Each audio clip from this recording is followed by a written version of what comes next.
Hey guys, Brian Bradley coming to you from Ping Pong for Good. This is another drill called the cage. So you'll see that I'm holding my paddle parallel to the ground in a normal shake hand grip, where your finger's out like this, the way we'd normally play the game. Set the ball in the middle and then just create a small cage around it.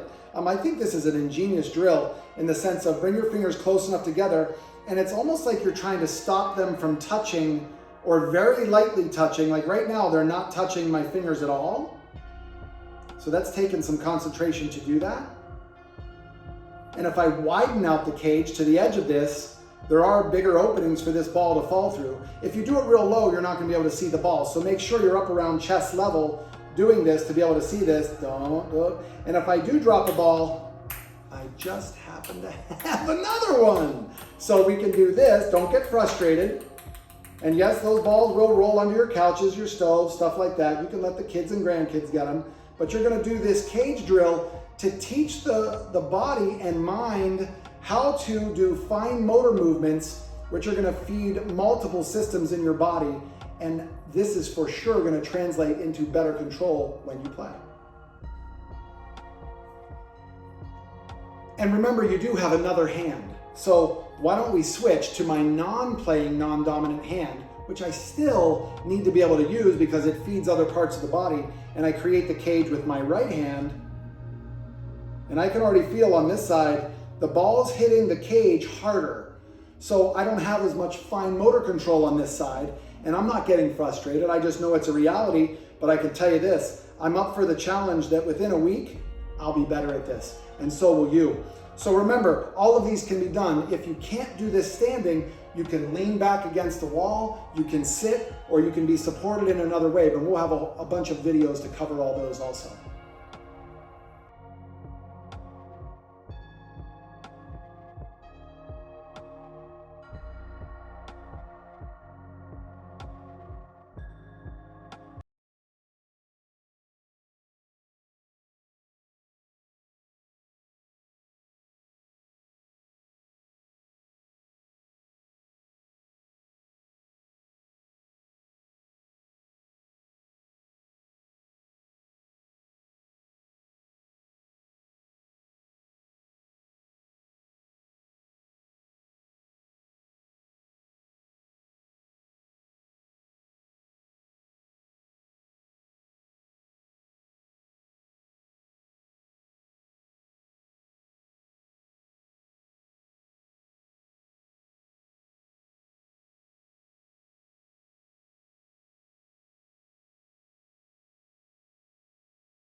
Now we're going to introduce that dynamic balance. So the stepping in multiple directions.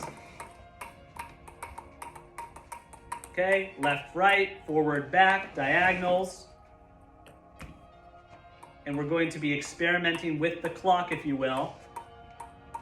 Going clockwise, counterclockwise, experimenting with the speed and the depth or the distance of those steps. This one's very challenging because you're essentially traveling. And there's two things traveling: the ball, the paddle, and your body. And you have to organize all of them. This is going to really help with coordination. It's going to help with footwork. It's going to help with visual attention.